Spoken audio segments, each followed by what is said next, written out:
Hi guys, welcome back to Mummy Cooks Homemade. So this is my chicken and bacon casserole, and I had it with the sweet potato wedges done in the air fryer. So let me show you how I did it. So I've got it on high, preheating on high. And this is just some turkey thighs, skinless, boneless. You don't want no bones in your casserole. Well, you might, but I didn't. What I'm going to do is try and open them out. Slightly bit frozen still there. But it's not got no bones in them out, so it'll be fine.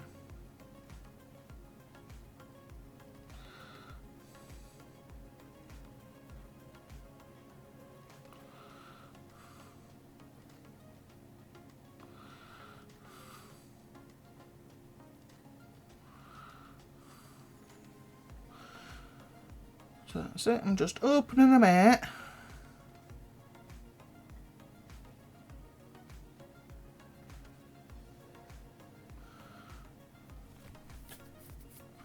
Right, this is some bacon that I've just put in the microwave oven just until it's cooked. I don't want it crispy, I want it cooked. So it's cooked and I poured the juices with it into the slow cooker. I'm just breaking the pieces up now because they were stuck together. And I used about 4 slices of bacon, and it wasn't over salted bacon. Here is some carrots and some disgusting parsnips, just chunked up, and I've left the mushrooms whole. The stems I've put in as well. Here I have 2 banana shallots and some whole, sprouts, and also some white cabbage. This is chicken stock. So I've got my hot water there.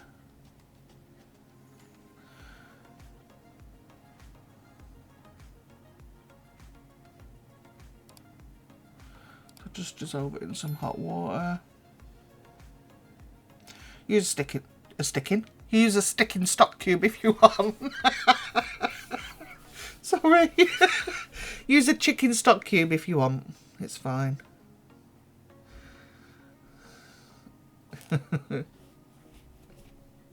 So I've got some garlic paste. Remember, it didn't look like I put a lot of stock in there, but you've got to remember as well that I would say that's a clove if you're using fresh.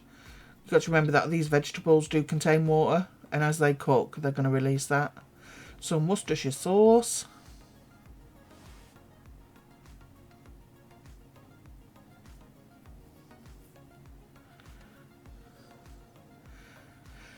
Onion.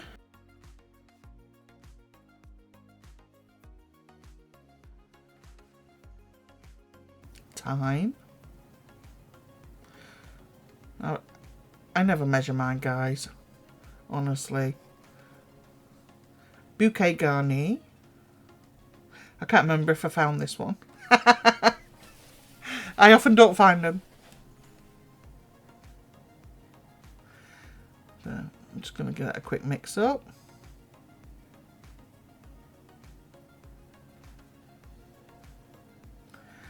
Oh yeah, this is the one I did find because I kept it at the top, look.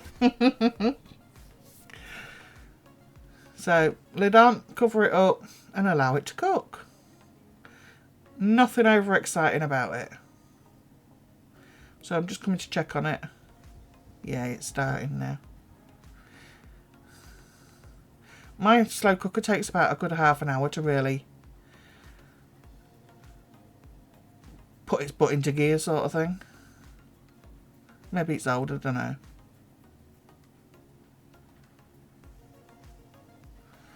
But once it gets going, it gets going. So I'm not swapping it because it's not broke.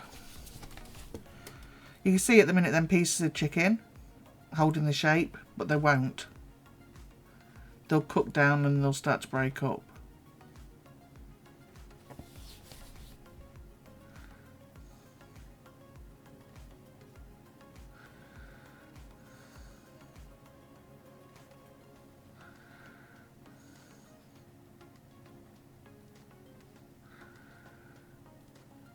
Now I'm turning it down. And I've come back again. I do tend to do that. You can see that there was enough liquid and it's been added to really because of all the vegetables. And here I'll show you the chicken look. Oh, there's my bouquet garni. My little tea bag will get pulled out. The chicken is just now falling to bits. So that casserole's ready. I was so proud of myself for taking it out. The worst one I do is star anise. As Steve said, that taste just stays in your mouth for ages. Oh dear. I can never find them. I need my bags, and then I can show you how I do my thingy-my-jiggies.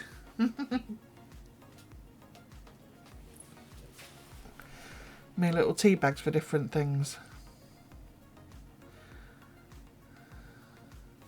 So that's all cooked up, and I'm going to add some Bisto granules. Because that's what I had in my cupboard. See, I do like mine thicker, on the thicker side. So I've added 2. I don't think I added more than that. There, that's better look. All that meat look, all shredded.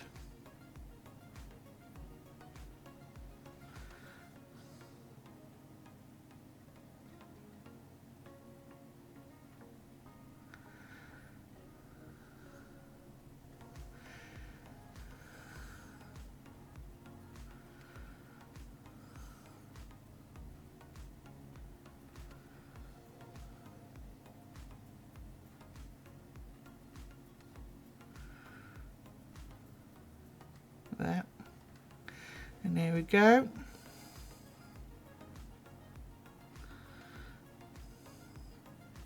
It just all cooks down, look.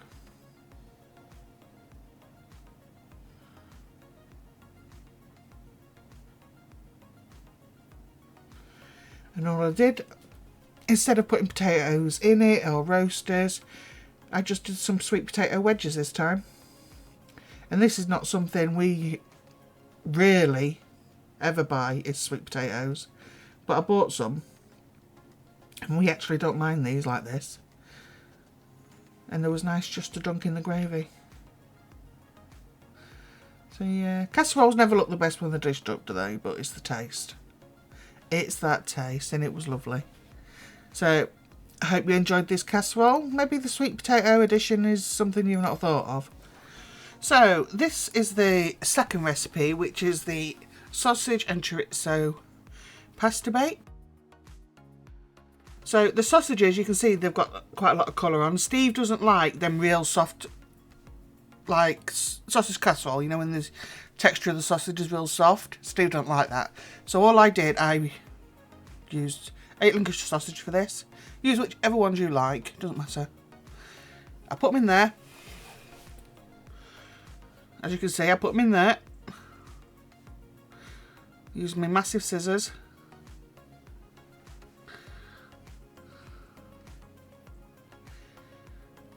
And I chopped each one into 3.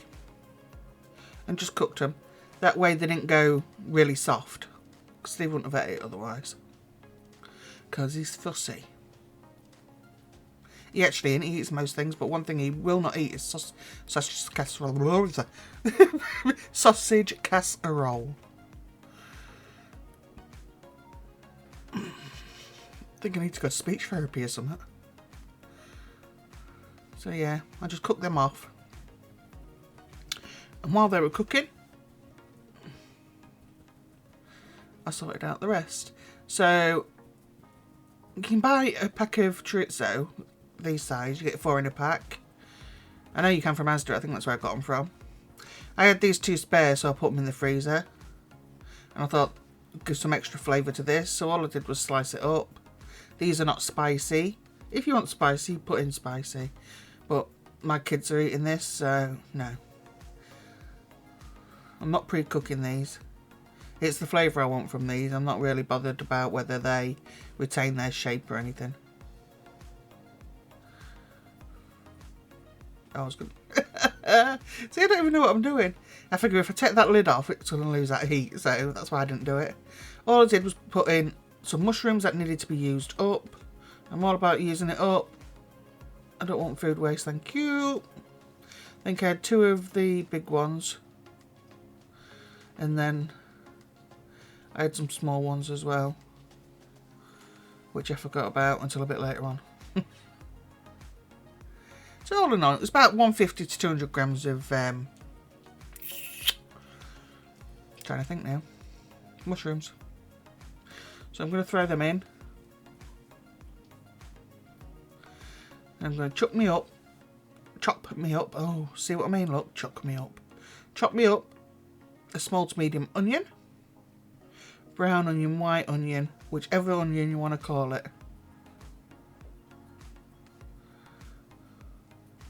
Couldn't even get my hands to work. Look at the state of it. Won't work. I'm falling to bits.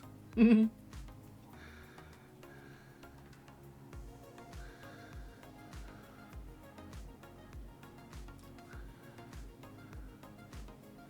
bits on the chopping board there were just the gills out of the mushrooms, because they were big mushrooms. They've quite big gills on them. Bang that in too. So I've got a couple of carrots. I've already washed these.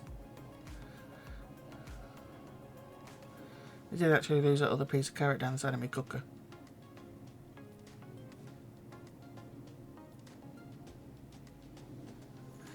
So, wrong side, Amy. Realised. I'm going to grate up these. These are just extra vegetables. They needed using up and they had a bit of sweetness. It's a good filler as well.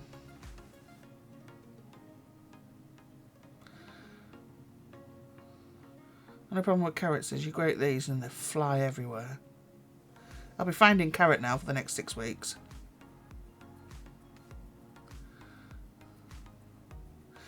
And by magic, both were done. So whip that in there as well.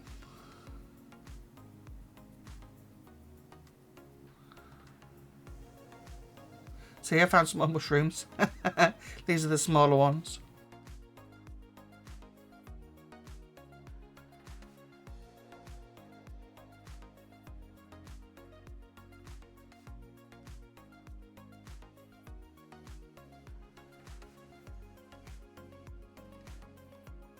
So the sausages are cooked. That's a good amount of sausage.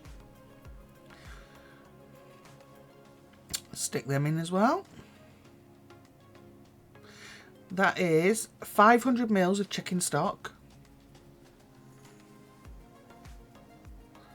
I use the chicken stock powder.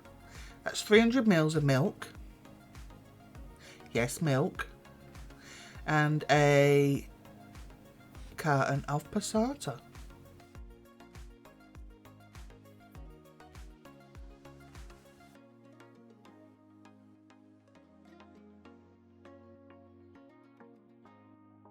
Get a good mix.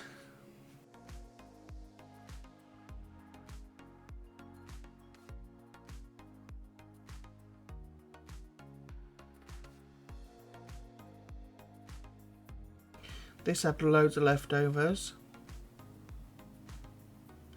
So this is a good one if you're busy and you can't cook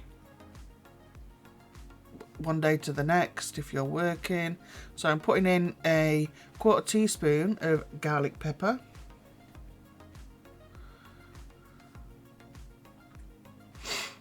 All-purpose seasoning is 1/2 teaspoon. Worcestershire sauce is as much as you like.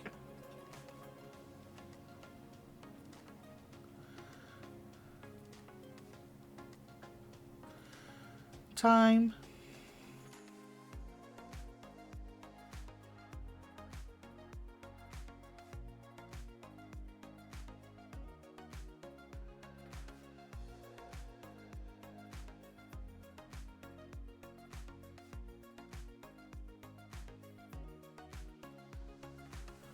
I'm going to give this a good old mix. Now I preheated my slow cooker for 15 minutes because it takes ages to get hot. Just season it to your own taste. So I did preheat this before I started. Some garlic paste. That's about 2 cloves. Don't use a spoon, guys, just drop it in. About 2 cloves.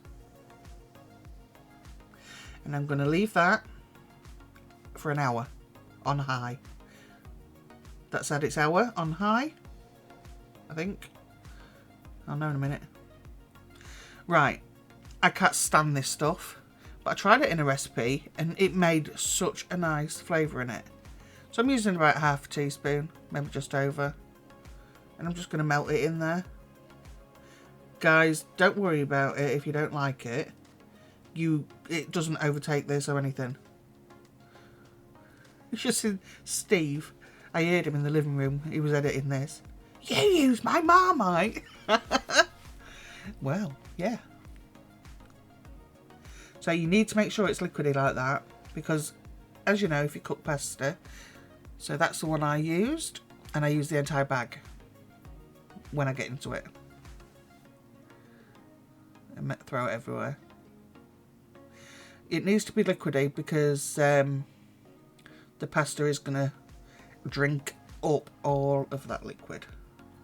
So make sure you've got a good amount of liquid in there.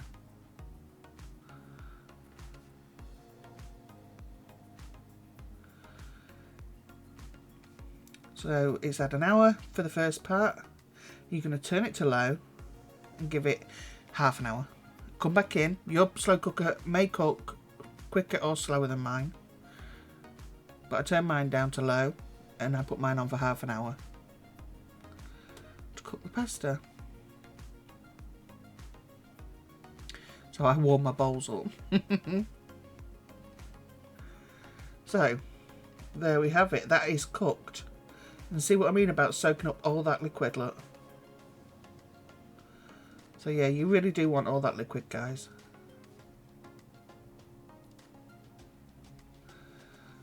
So what I'm going to do now is cover the top with cheese. Any cheese you like. I used cheddar. Didn't weigh it out, just put on what I wanted to put on. And then I popped on some dried parsley.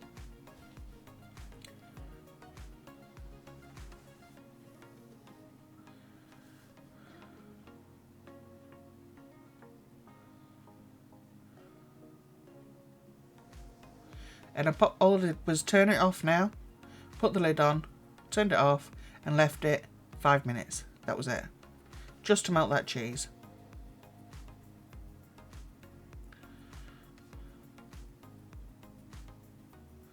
So that is it. Doesn't that look good? So yeah.